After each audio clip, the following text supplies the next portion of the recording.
Hi guys, SpectreGaming here, and welcome back to some more Total War Warhammer 3. This is another guide, and this is for building an army worthy of chaos. Basically, I'm going to show you the 4 greater demons, and the armies you can build for those, both early, mid and late game, and the demon prince as well. I'll go into some in-game footage to explain things a little bit easier, so you can know what I'm talking about in certain cases. That'll be for the Demon Prince and for Nurgle, because Nurgle plays a bit weird with his buildings. But let's get into the armies to begin with, some of the armies. Right, so okay, here's Scarbrand. You can get a Blood Reaper quite early on. You have 2 Blood Crushers and you have Blood Shrine. You can keep these in your army pretty much all the way to the end game. And then recruit some Bloodletters into your army. This is the demon side of things. Now you've got to bear in mind with all demons have, well, 2 things in common. 1, they've got 20% physical resistance, and 2, they have magical attacks. Magical attacks, as it says in there, can bypass physical resistance. So demon armies actually fuck each other over quite easily. They can both hurt each other to a good extent. So you're more reliant upon your melee attack and melee defense over other things. The physical resilience is really good against mortal armies, where they might have some specialised units here and there, like the Lord, the Hero, if they've got spellcasters who can cast spells. But even then, these have got spell resistance as well, Khorne, because Khorne doesn't cast magic, so he's got spell resistance. They can hurt your demons to a good degree. And then certain specialised units, like when High Elves come back into the game, Sisters of Avalon, they've got magical ammo, so they can bypass your physical resistance and hurt your units quite a lot. But most mortal units will not have magical attacks, so instantly, straight away, they've lost 20% of their damage. When you get your Lord onto the red tree, because your Lord has 3 trees, it has yellow, which buffs himself, red, which buffs his army, and blue, which buffs his army on the campaign map. The red tree is where you can upgrade the troops that are in your army, and you're only going to upgrade probably 2 or 3 types, because you're not going to have enough skill points to upgrade more than that if you want to upgrade your Lord and do some campaign skills. The campaign skills are really quite important as well, so you can reduce upkeep cost of your army, so then you can recruit more units, maybe get yourself a second army running a bit earlier, or at least part of one. This is your very early army. I'll load the mid army, which is here. This is displaying a 420 stack. Don't worry about not having a 420 stack in the mid army, because you probably won't. I think when I took my first Demon Soul, it was the second set of rifts, not the first, and I had like a 16 or 17 stack. So I had like 3 or 4 units less than this. But the survive battles at the end, you can recruit troops in using supplies. You haven't got to recruit them into your army and have them in your army that way. So don't worry about not getting a 420 stack immediately. You might get it more towards the late game. And then the late game one is here. So obviously I put a Bloodthirster in there, Soul Grinder. There's 4 units of Blood Crushers, so I've recruited 2 more. Still got the Blood Shrine, and then I've changed all the Bloodletters to Exalted Bloodletters, because all the Demonic Infantry has an Exalted type, which is basically like their equivalent of like Special Forces. They're just a better version of the standard ones. They have like an extra trait. They have better stats, and then in the case of these, they have something called Hellblade. So when they reach 80 kills, they get 20% more base weapon and on-piece weapon damage, and they'll all have a little extra stat like that. They've still got the same physical and magic resistance down here, and then also you can increase this to 30% when they get to rank 7 or higher with the appropriate red tree skill. So with 30% physical resistance, although it won't help you versus demons, really strong against mortal armies. Really strong. So you can both dish the hurt and take it. Now, Khorne's one of the few demons that does have a different style of army. So we'll go into Mortal early game. This one is not as viable, just to put it out there, in my opinion. It can obviously fight Mortal armies to at least an even extent. Most core units are generally better than most general Mortal guys, so you'll probably have an advantage in most part. Basically, this army is going to be devoid of demons, eventually, except your Lord and Hero, which have to be demons. There's not a Mortal equivalent of them. The reason I don't recommend this is because these don't have magical attacks, and they can't bypass the physical resistance of other demons. So if you're Scarbrand, you're naturally at war with Nakari. If Nakari comes at you and she's got demonettes, they're going to kick your Chaos Warriors' asses. It doesn't matter that they've got 100 armour, and your shield is going to do nothing, because most demon units don't fire. So, and the fact that most of those units have got armour piercing as well, they're going to bypass your armour rather easily.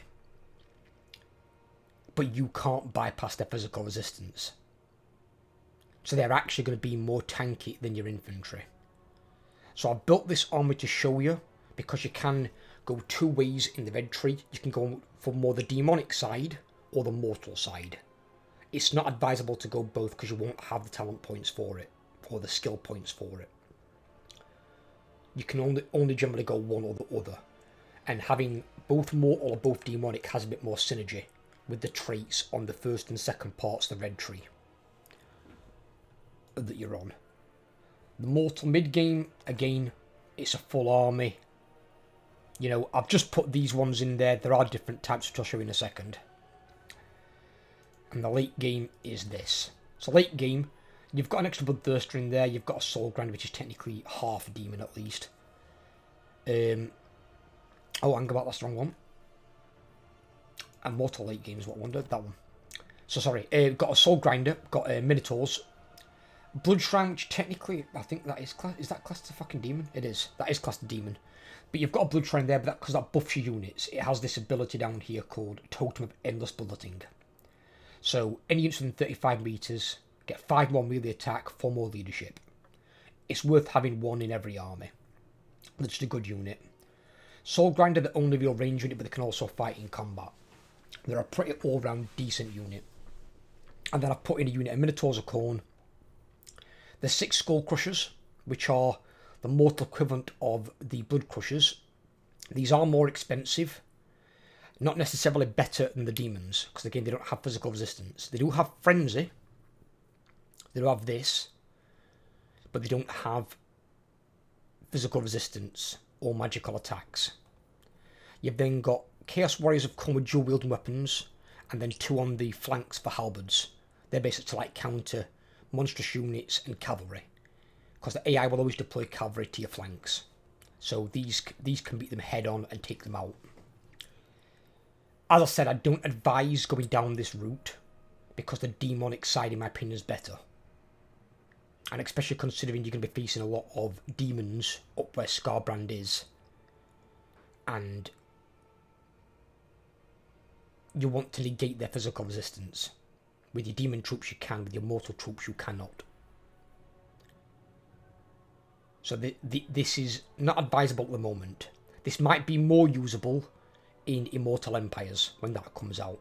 And you can fight people other than demons. And got to go into rifts all the time.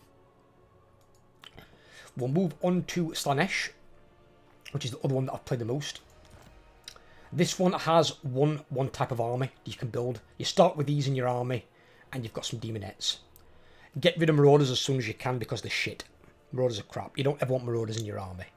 Even in the extreme early game, just get rid of them. As soon as you can get a demonette, which you can by building the portal at the beginning, just put demonettes in, just get rid of the fucking Marauders. Marauders are crap.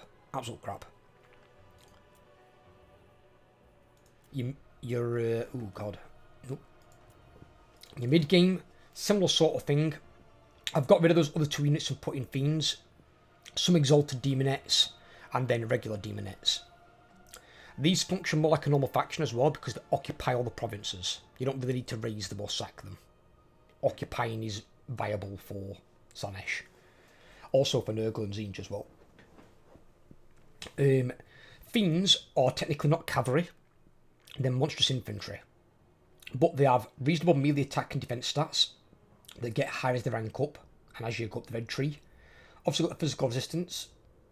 They've got Sperific Musk, which is -5 melee defense and attack to whoever they're attacking, which is really good because it lowers theirs, making them easier to hit and makes it harder for them to hit you. So they can be quite viable. The reason I put them in place where you normally have cavalry is because they've got 95 movement speed, which with the red tree upgrade, you get another 12% more speed as well. So these become even faster. So you don't really need cavalry when you've got monstrous infantry that are this quick. And the cavalry are kind of frail on the Slaanesh side. So these more than fulfill that role.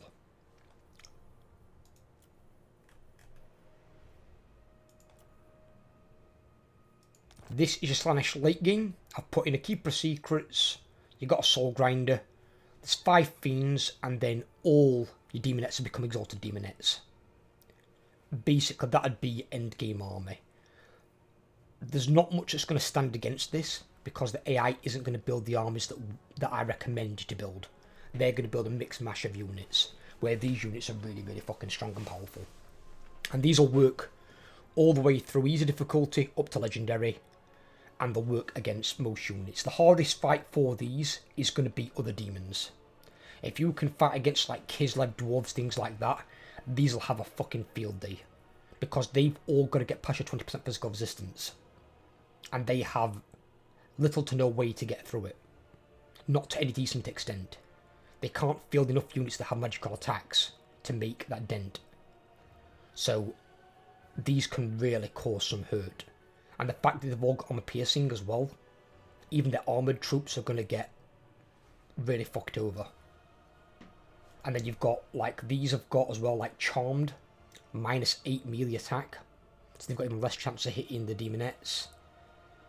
They are a terrifying unit.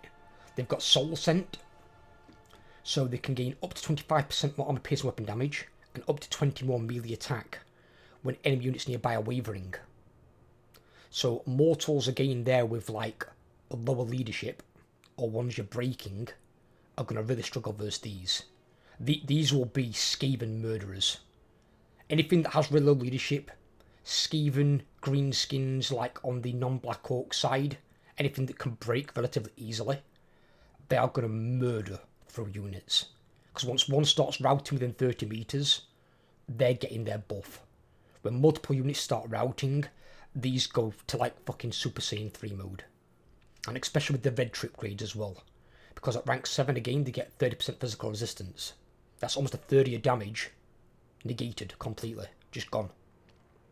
Then it's like, good luck killing them as they get more powerful. Ouch. Ouch. They'll carry a battle. They will literally carry a battle. Nurgle early game. Right, your Nurgle early game, you basically start with this. I think pretty much. I think there might be a few other units in there. There might be like a couple of flies or something. Just basically disband them, get rid of them. You get one of these guys fairly early. You always get a hero quite early. You've got a Beast of Nurgle you start with. You've got your 3 Plague Bearers, and then recruit some more Nurglings in. Nurglings are good, but only with Guth. Only with Guth in his army.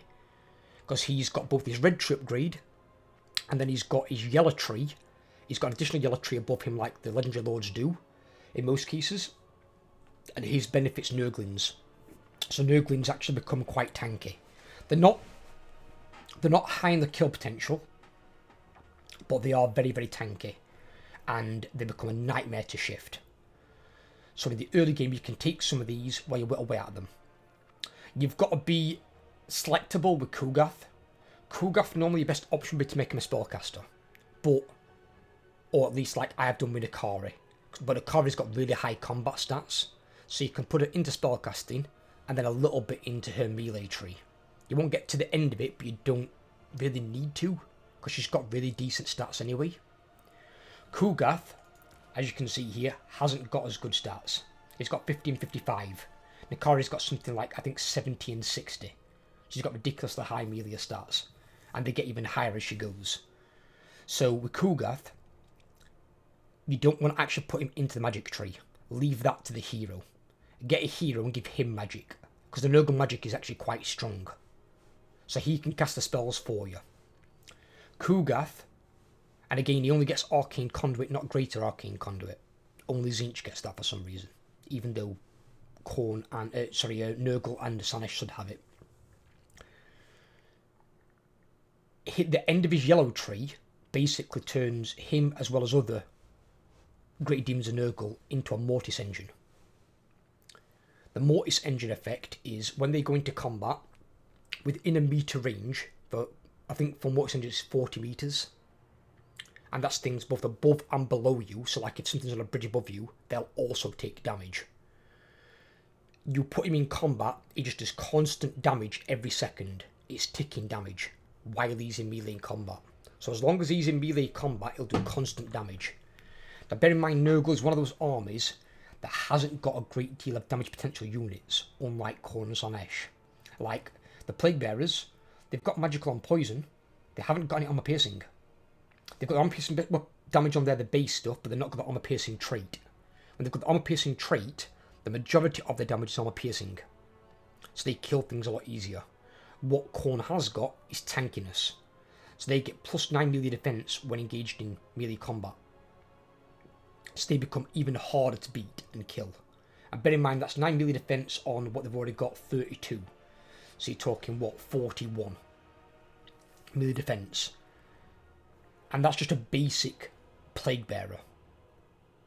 Obviously, you can get them up to rank 9. You've got red tree upgrades. They become a nightmare to shift. But you need some way to kill things as well. That's where Nurgle can have the problem sometimes. It's the kill potential. So this is more your mid-game. Probably a bit unrealistic, I know, in some cases. You probably won't have this many spawn. So where you haven't got spawn, you'll just have more Plague Bearers. Basically is that. Your Beast of Nurgle have actually got kill potential. The stats aren't amazing, but they've got 300 damage that is armor piercing. 200 earth, there's 300 damage armor piercing. And they've got Regeneration, Cloud of Flies, Slime Trail. You know, they're quite a decent unit. Spawn, when you can get them in. Spawn have got poison as well. Don't have magical attacks like the Plague Bearers do. But they do have 130 damage. Only 40 of it's armor piercing. Still more than the Plague Bearers. But they're doing a lot more damage than the Plague Bearers. Plague Bearers do what? 48 damage. So they're doing almost 3 times the amount. And because they're unbreakable as well, they're not even going to break. They've got to be killed to the last spawn. There might only be 16 a unit compared to the 100 Plague Bearers, but these are better for your kill potential. Don't forget your front line, your tankiness, is your Nurglings with Guth. Stating here, with Guth. Your late game can look something more like this. So, I've still got my 6 Nurglings, I've got 4 beasts, and then I've got more spawn. You can sometimes try Forsaken in there. Some people do keep in Plague Bearers still, or Exalted Plague Bearers if you want. They've got higher stats and a little bit of a range attack if you want to. But I find these are better for dealing damage than even your Exalted Plague Bearers. If you look at Exalted Plague Bearers, they are there. So they've got 38 melee attack, 40 melee defense. They've got 52 weapon strength. So these have still got well over double that weapon strength. And the weapon strength is still not armor piercing. The only advantage they've got is it's magical.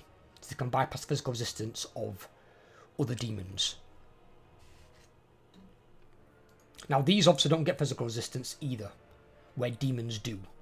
So this is where there's 2 alternate versions of this army.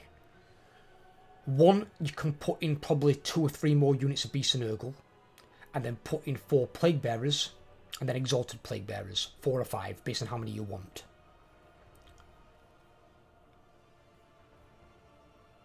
I'd still keep in the Nurglings, because of how good they are with Guth. But when you recruit a secondary lord, take out the Nurglings. Replace these with Plague Bearers, and then eventually later on Exalted Plague Bearers. Don't keep Nurglings in your army if it's not with Guth. Kugath is the Nurgling beast. He buffs up the Nurglings and makes them viable in his army. Again, they don't really kill much, but trying to break through them, fucking nightmare. Absolute goddamn nightmare to break through the goddamn things.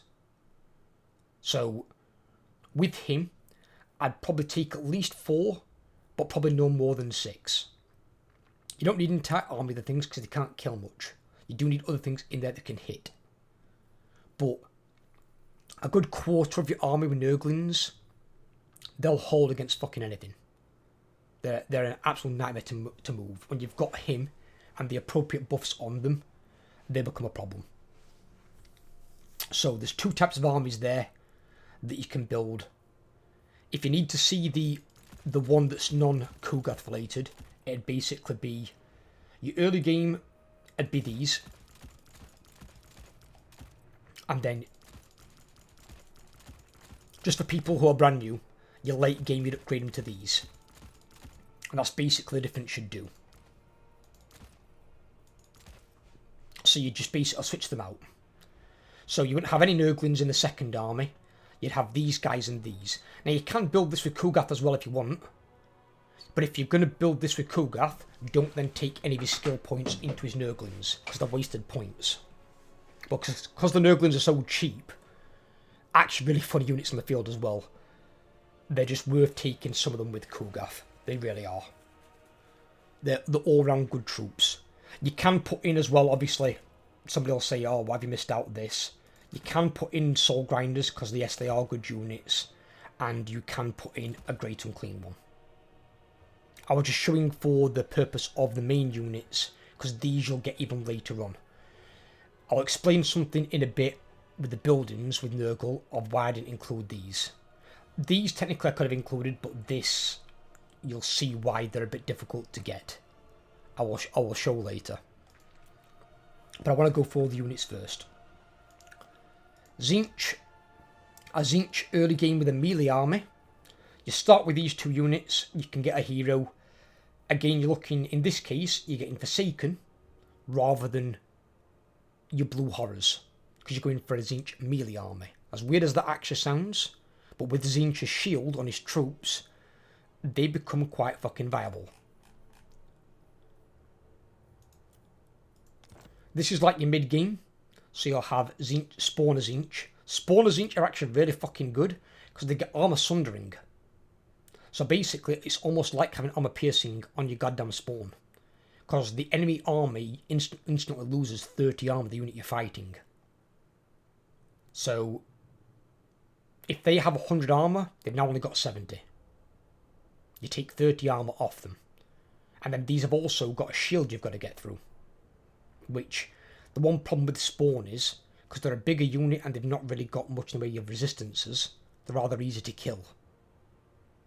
These, because of the shield, become not so easy to kill. And then again, more Forsaken.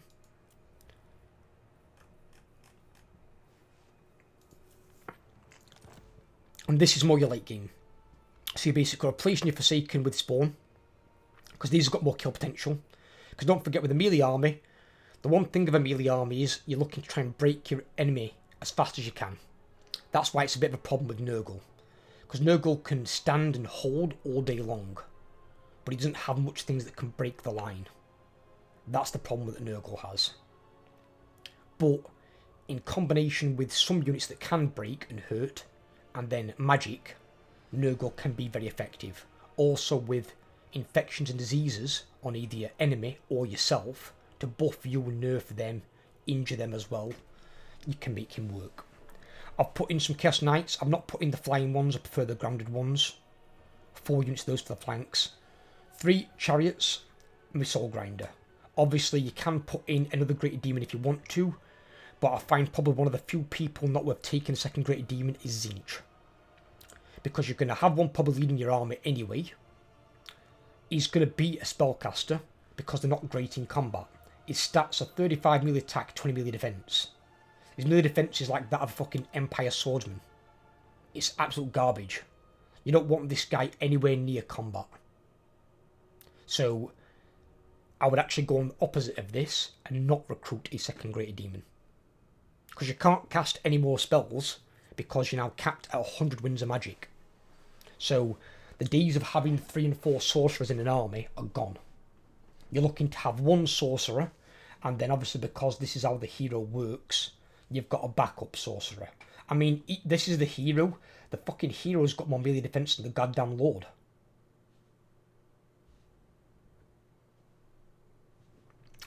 Now the reason I put these in the army as well, they've only got 9 ammunition, so they've not got many shots.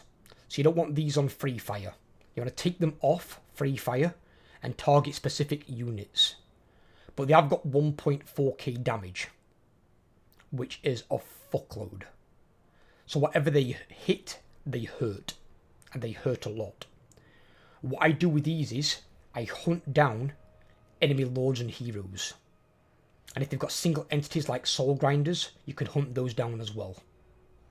Anything that's big, nasty and single entity, that's what they chase down. They fly over your army and they hunt down single entities. And they burn the fuck alive. They'll kill lords and heroes like that. No problem at all. One of these can kill a lord. You've got 3 of them. You can put all of them onto them, or you can separate and go after different targets. But these are character killers. And you kind of need them because your characters, who you normally rely on to kill enemy lords and heroes, are shit at killing lords and heroes. These are more for breaking the enemy army, because they'll be casting spells. Well, actually, he won't be casting any spells. He'll be providing you with a second arcane conduit and some more winds of magic for your lord to cast. He will be providing leadership buff near your front line and trying not to die. He's going to be doing the bulk of the work. He's there for a bit of extra wins and training your army in between battles so they can get ranked up. It's basically his purpose. They have the least effective role in the game for heroes is Tzeentch. The other heroes all have a bigger purpose. The biggest purpose is actually probably Nurgle. Because with Nurgle, because your lord's going to have to go into melee to use his Mortise Engine effect, the hero is going to be the caster. He's going to be casting your spells. Because the hero can't have the Mortise Engine effect. So he becomes your caster instead, and your lord ends up becoming your melee guy. But at least Nurgle's got better stats than Tzeentch. Tzeentch's stats are complete shit. So, although your army can be melee focused, your characters sure as fuck aren't. But that's why he has 2 options. He has 2 armies. This is the ranged army. People will probably expect you to build. So you want pink horrors as soon as you can, forget blue horrors. Blue horrors are complete shit. And although it does say decent melee combat, I mean, with these stats, not really. But they are classed as decent melee combatants. They'll probably hold their own relatively. I don't know why they've got the leadership of a troll. Is a bit weird.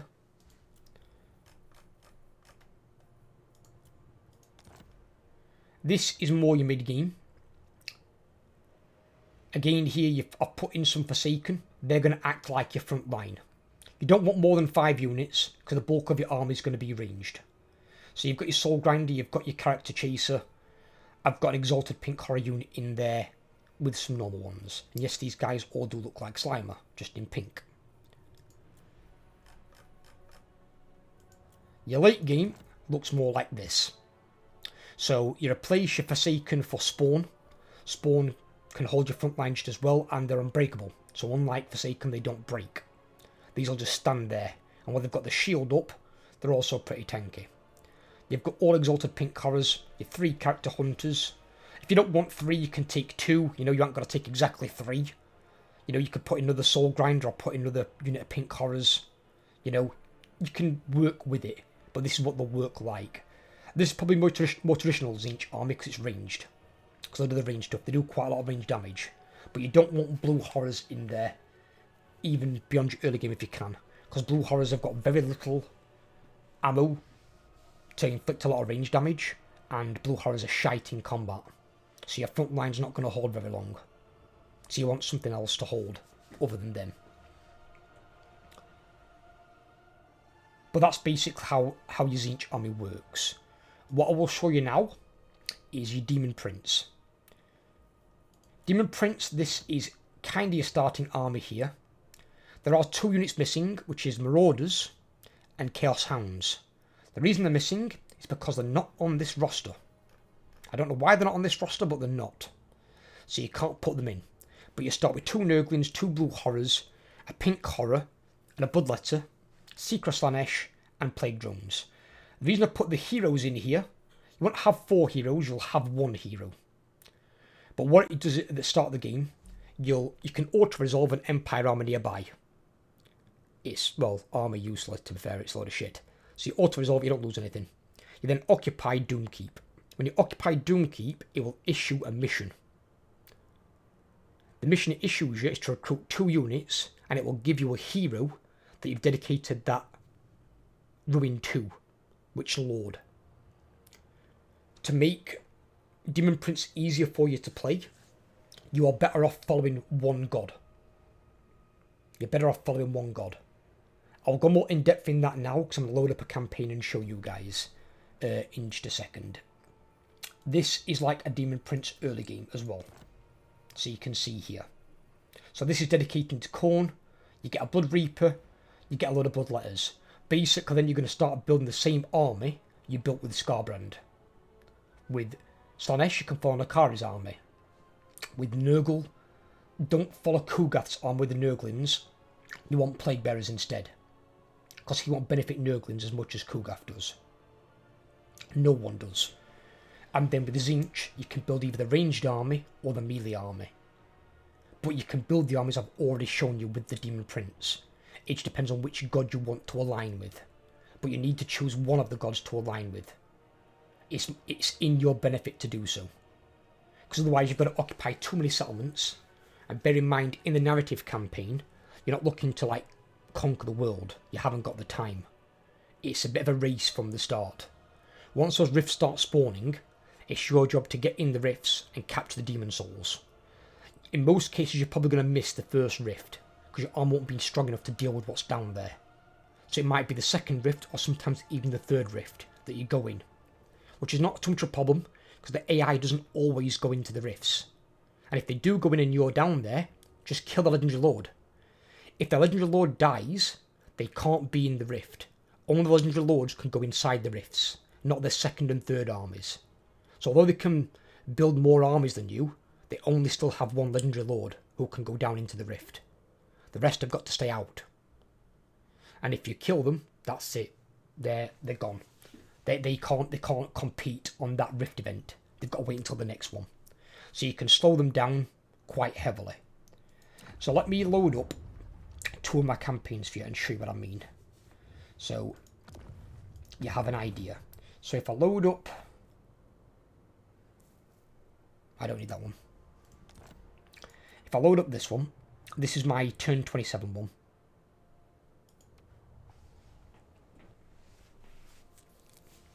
So I'll show you a bit of the Demon Prince, and then I'll show you something with Nurgle as well, to explain why Nurgle's a bit weird when you're playing Kugath, but then for the Demon Prince, he gets a way around it. He has his own little way around it, he does. So right, this is my earlier game army. I've got my Blood Reaper, I've got Bloodletters, and I've still got my unit of Chaos Warhounds. Unit of Chaos Warhounds are in there for one reason and one reason only. They're a distraction.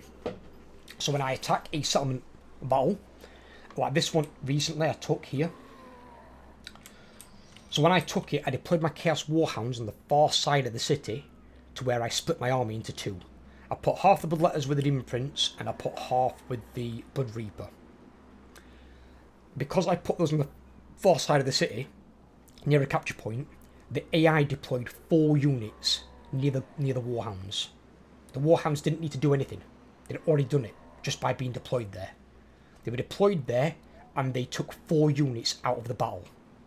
My Demon Prince and Blood Reaper then charged through, killing the units in their way, which were very few, thanks to the Warhound's positioning. And they pushed on to capture points. Because what Warhounds can do is, and this is the important thing, is this. They have Vanguard. If you Vanguard a unit, because you're that much close to an objective, there's something that the AI brain says, shit, they're going to capture a point. So they put a shitload of units right near that unit, even if it's one unit of complete crap, which is what Warhounds are. I will replace Warhounds eventually with Blood Crushers. They can't Vanguard, but they are much better as a unit. They can actually do things, which you will need, especially when you go down into the Chaos Rifts. Because down there, you're not fighting settlement battles. And that's more what the campaign's orientated towards. So it's like these here, these are the factions you need to take note of. Because they're going to be a competition. They're the ones that you need to stop from getting all the 4 souls, sort of thing. Or you need to beat them to the 4 souls, should I say. But if you're going to dedicate to a god, as you can see up here, I've dedicated everything I've got towards Khorne. Any battles I've won, or the provinces I've taken, all to Khorne. Because I'm focusing one god. This is your research tree. So when you focus towards one, you get these benefits in the middle, in between units. So you see the units are here, and then you get these benefits. Now that's going to be the bloodletting feature for all my armies. You get the Nurgle switchable plagues, you get seduce units, and you get teleport stance. So you get some benefits. But then as you go along, you get like increased raiding there. You get bonus for Khorne units, Chaos Warriors of Khorne Furies there. Here, you get Frenzy for Fleshhounds and Minotaurs, Weapon Strength plus 8% for Bloodletters and Exalted Bloodletters and Chaos Warriors, and Spell Resistance plus 10% as well for the same units. So he had some quite nasty traits to units. This one's quite disgusting, actually quite broken. It gives perfect vigour for all Bloodletters and all Exalted Bloodletters of Khorne. Now what that means is they don't get tired in a battle, which is incredibly broken. Because the only army that can usually benefit of that is Bretonnians, with their endgame units like Grail Knights, Grail Guardians. They're one of the few armies that can move in march stance and not worry about being attacked, because the units can't go below fresh. So even if you're caught in march stance, if the bulk of your army is Bloodletters or Exalted Bloodletters, you don't care. The only ones that are going to be tired are actually going to be your Lord and your Hero. The units aren't going to give a shit. They're going to fight at full effectiveness the entire battle. And considering how good Bloodletters and Exalted Bloodletters are, that is incredibly broken. That is going to really mince up some armies. So, in some cases, these armies are more effective with the Demon Prince than they are with, like, Scarbrand. There you've got Heralds of Khorne and Blood Reapers, get extra ranks. This is a good one here. Upkeep. And I bear this in mind here. Really, really, really important. So, upkeep minus 25%, which is a lot. That is a lot. Recruitment cost minus 50%. Plus 3 ranks for Khorne units. And then the army ability summon from beyond. So you can summon in some Bloodletters. You get 2 uses. Really good for like taking out enemy artillery, in case they've got a lot of melee units in front of them. But minus 25% upkeep. Keep that in mind. Then go on to your Lord, and you go on to his skill tree. Now as you can see here, I'm going into Chaos Undivided first. The reason for that is, you want your campaign movement range, you want Lightning Strike, but then you can also get minus 15% upkeep to one god's type of units. Now that's 15% on 25%. So straight away there you've got 40% reduced upkeep. Now that's only in the Demon Prince's army. The other one, the 25% upkeep, is in every army for the Demon Prince. So you're only paying 75% for your units. But then you're coming along here for your Khorne armies, getting your various benefits. Endless March is another 15% reduced upkeep for this Lord's army. So that on top is, fucking hell, what did I put it at? That's 55% reduced upkeep. 55%. Your army will be incredibly cheap. Incredibly cheap. So the person you can build the most armies with as playing a Chaos faction is the Demon Prince. Quite easily. So you need to go into here first. You need to get the appropriate god you're siding with. because they all give you the same. It's 15% upkeep reduction for all of them. You only need to max out one, obviously. That's why it's beneficial to focus one god. I would recommend putting 1 point into Nurgle and maxing this out as well. Because it's 6% cash replenishment for the Lord's army, which you're going to need. Believe me, you're going to need it. But then focus the rest of the points into your corn tree. Obviously based on what you're going to put in your army. You don't need to upgrade all of these because you're not going to have all these units in your army. Because some of these will include mortal units. Like this one includes fucking Furies, Warhounds, Spawn of Corn, Minotaurs.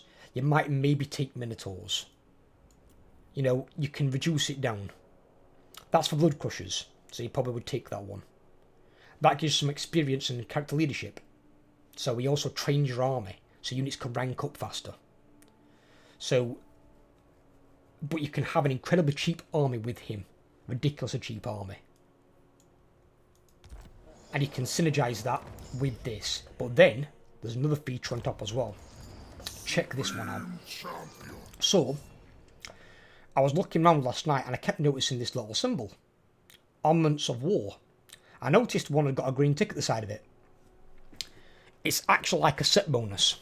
So if you've ever played like an MMO like World of Warcraft, you used to have something called tier sets. Where if you got so many pieces, you'd get extra passive benefit that would buff up a certain skill or give you X amount more of a stat. These, as it shows here, you get +3 Corn Corruption Local Province, +2 recruitment for Corn units to Lord's Army, +10 Armor Bloodletters of Corn and Exalted Bloodletters of Corn. And that's one of them. This is another one. So you get 10% Corn Glory gain from battles, +2 recruitment for Corn units, and bonus versus infantry +10 for Corn units. And I haven't discovered all the sets yet. I don't even know how many sets there are. So, if you get a bunch of these on the same character, you could actually be recruiting easily rank 9 units. So even if you lose a unit, you could recruit another one at rank 9. So if you happen to auto-resolve a battle and say you lost 1 unit of Bloodletters, who cares? Rank 9. You can recruit units of ridiculously high ranks. So this guy has a lot of potential. Also, some things I've spotted here, because I've done this in double and it is quite disgusting. So the tail here has got an ability called Serpentine Tail. That is basically the Mortise Engine effect that you get with Guth. So it's 10 to 20 damage per second within 10 meters in melee. Cause damage to combatants. My wings, I've gone with Nurgle. They've got one Pestilent Decay. Theirs is 16 to 32 damage per second, 35 meter range, so 25 meters more, cause damage to combatants. But they both stack. They both stack. So on the low end you're talking 26 damage. On the high end you're talking 52 damage a second. You stick him in combat with those two and you leave him there, he's pumping out damage. And there's probably going to be other things like it as well. I'm going to see what else I can get to stack.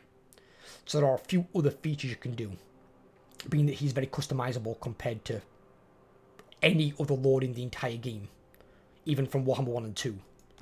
Because you're basically building your own legendary lord. It's like Build-A-Bear, but for demons. This shows you the demon prince anyway, how this works. This is the last little thing I'll show actually here. This is a little workaround, so you can bear this in mind for when I show the next thing. If I go into the building browser, so you've only really got 3 recruitment buildings. One of them I built in a town, because towns go up to level 3. These 2 you need to build in a city. So you build these in your city, and then you can build basically all 4 of these. Or you, well, actually yeah, you can build all 4 of those, and you can still build your walls. But you get a bigger garrison by the way from these, just an FYI. That gives you more to your garrison than this does. For some reason they give you 1 pink horror, 1 demonette, 1 bloodletter, 1 plague bearer. Now at least on the walls they give you those for a city. On the town they don't even give you that. On the town, I don't know why, it's really fucking stupid.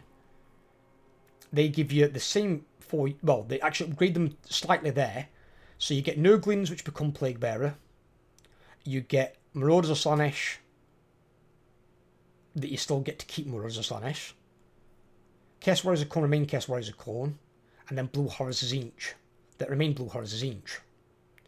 Realistically, what they should do is have Nurglings become Plague Bearers, Blue Horror become a Pink Horror, Marauders of Slaanesh become a Demonette, and Chaos Warriors of Khorne become a Bloodletter. That's what they should have. But these should give you more than what you get over here. Over here, I get 7 units. Over here, I only get 4 units. They do give you walls on a small settlement, but small settlements sometimes are easier to defend than one with walls. And I'd rather have those extra 3 units. And there I get 2 Bloodletters as well, which are really good troops. And the Chaos Warriors of Khorne are way better than having like Marauders or Blue Horrors. So, really confusing with the garrisons on those ones, so just be a bit careful there. Your city's more flexible. I have got this thing here. Don't build that unless you're going Tzeentch.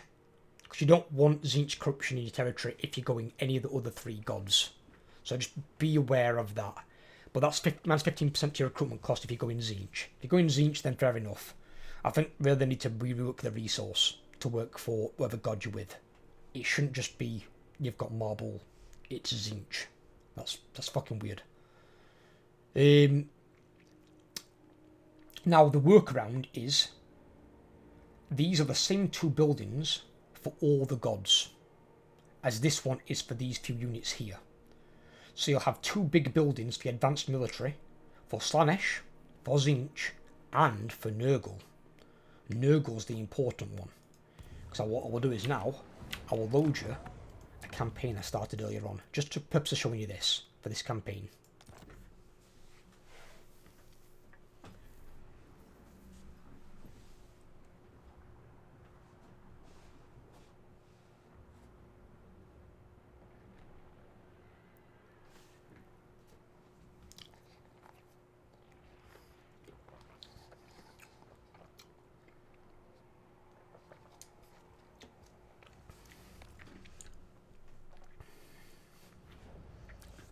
Righty. Obviously, I'm on turn 1. You can see I've adapted my army already. So I've got my 3 Plague Bearers. I've recruited some more Nurglings, so I've got the 6. I've got Beast of Nurgle. These traits I was talking about earlier on, for those of you that aren't knowledgeable of them, because you can summon Nurglings there as well. You've got melee defense 5 plus 5 there for Nurglings.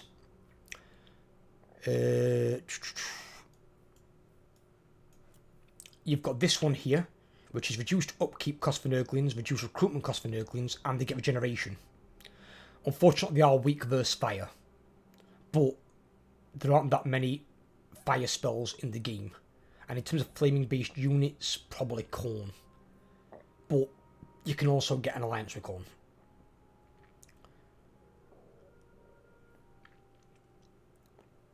And then you can buff up Great and Clean ones there.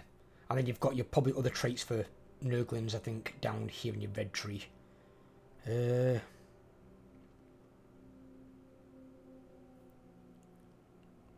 So you get 10% more speed and 6% physical resistance for your Nurglings. So they go up to like 26% physical resistance. And then there they gain plus 5 melee attack and plus 15% missile resistance. So if you do come up against ranged-based armies, they are also pretty cool. Obviously with fire attacks as well, you need to be careful of Tzeentch because they've got a lot of flaming-based fire attacks. But that's only on the flamers and the flying flamers and the chariots. And then on probably the horrors, the blue horrors and pink horrors.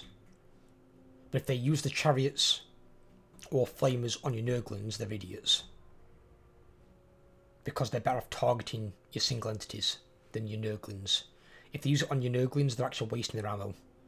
But your pink horrors have got enough ammo where they can attack your Nurglings. So be mindful of that as well. But again, with Nurgle, although he's got hate Tzeentch, you actually can get alliances with the other 3 greater demons quite easily. So you can have like military alliance probably before the first rift spawn. if you try on the diplomacy. So you can work at it. The thing I want to show you is obviously this. So this is the buildings for Nurgle. Obviously his work different to any other faction in the game. Even the other demons have nothing like this. His buildings are proper fucking weird. But right, what you want to look at is here. When it goes round this cycle, you can only recruit the unit it's on. But how he recruits units, it's more like regiments of renown. He can have a capacity, which he can increase, and he has that many he can have. I can click on them, for example there. It's instant recruitment, but they do come in injured. But it costs 1,500, they're 150 upkeep. So for this purpose, if I just click that, so they come in at 40% unit strength. But Nurgle can get a lot of casual replenishment later on, so his units can heal in like one turn. Be mindful of that though. But you can flash recruit units into an army very quickly.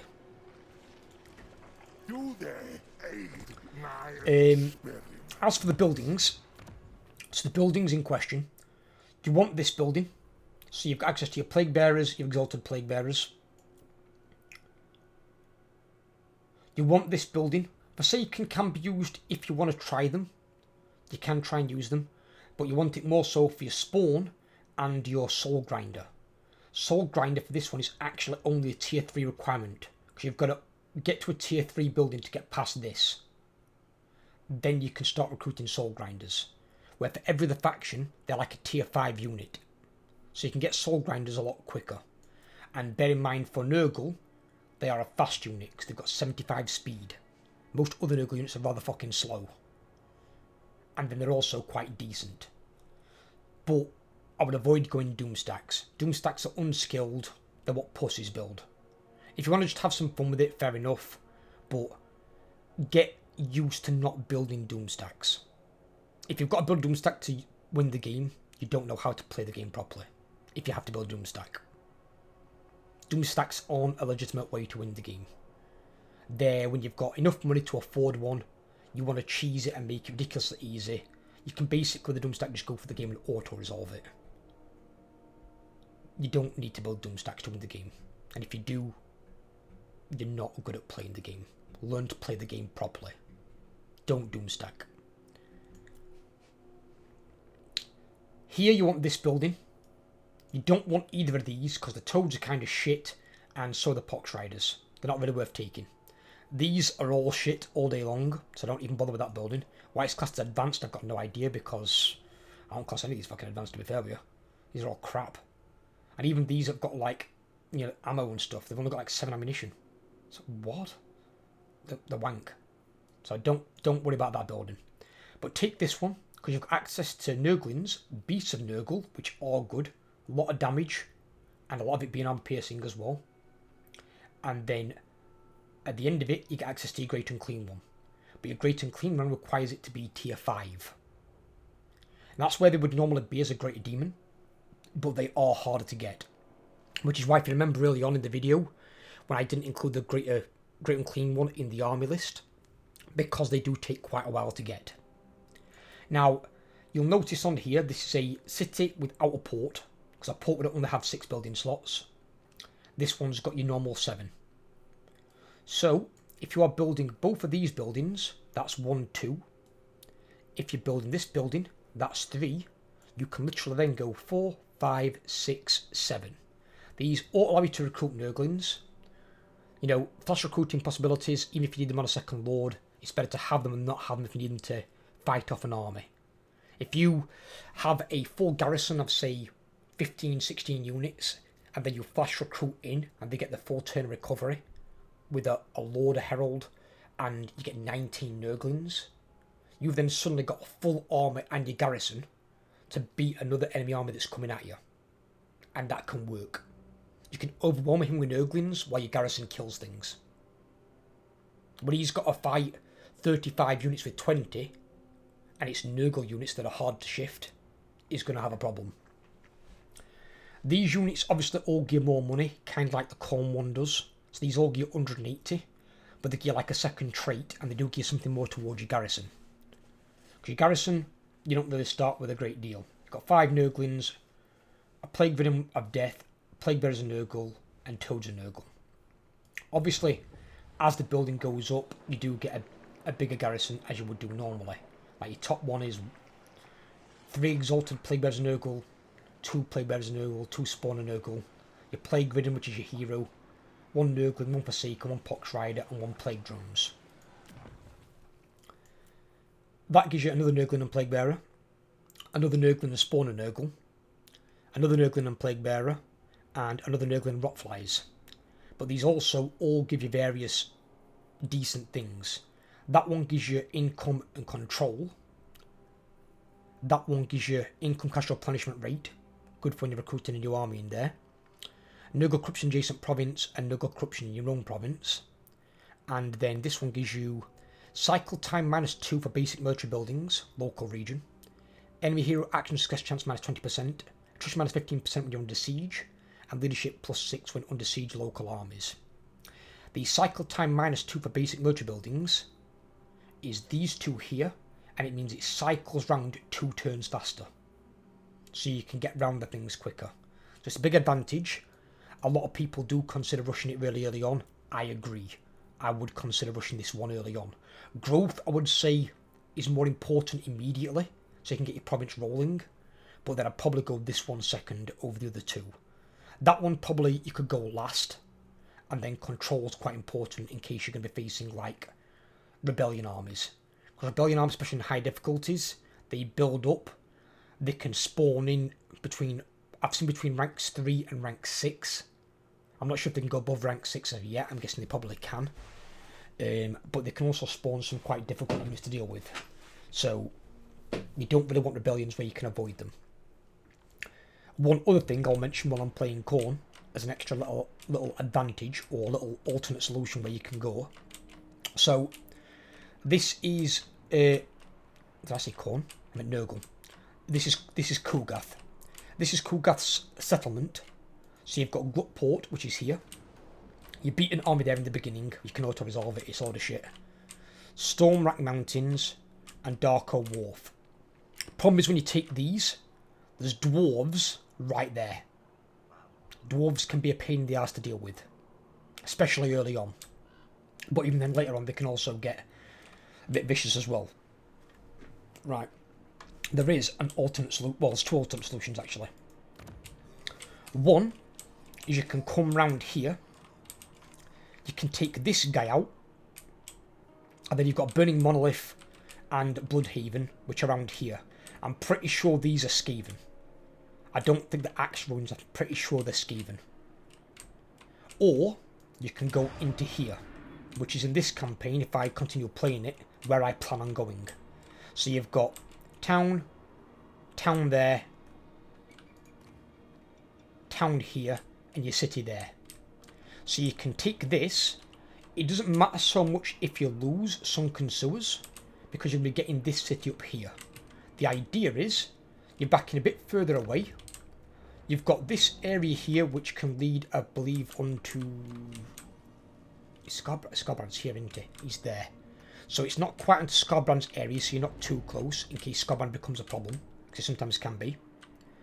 But you're further back. You've got these ogres here, but you can also get peace with the ogres. The dwarves, you cannot get peace with. So if the ogres come up and take this, it's fine. All you've got to do is defend that, once you've taken these. So you can sit there, defend that, and if need be, you can cut the shit out of their province. The idea is, you're falling back a bit further into the Chaos Wastes, into the Chaosy area, and you're avoiding the dwarves and the other goody factions, basically. And then you have other options from here, like you've got this second province here. You've got Volcano's Heart, Monolith of the Void, Chimera Plateau, which is there, and Crystal Spires, which I think is it fucking somewhere around here? It's there. It's around here somewhere. So you've got another 4-stack province there, and then you've got this one here. But it means you're not as close to dwarves. You can avoid the dwarves without having to. So if you don't want to dick around with the dwarves, there is a way to avoid them. And as I said, you can get peace with these. That is a possibility. Because ogres don't normally openly start at war with chaos, because they're a neutral faction. Ogres can go good or evil, just like they did in the end times. So you don't have to fight them if you don't want to. You can go the other direction.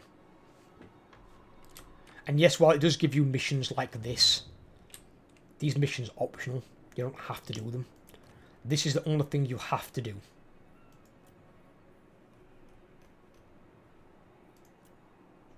You have to do one of those two. These are just optional for maybe some items, maybe a bit of favour, whatever. You don't have to do them. But it's just showing you what you can do. I've got a 13 stack army, turn 1. Heroes in there, you know, I'm good to go. A little bit of recovery, I'm going over border, I'm taking their shit. What have they got in here? Let's have a look. The garrisons are completely nothing.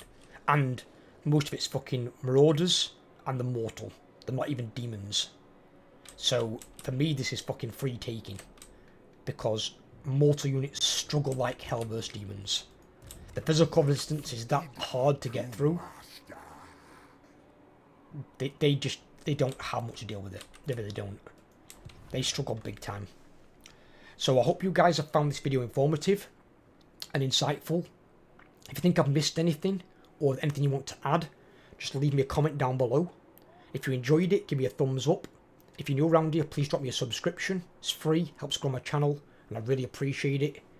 And all my links are down below in the description as well.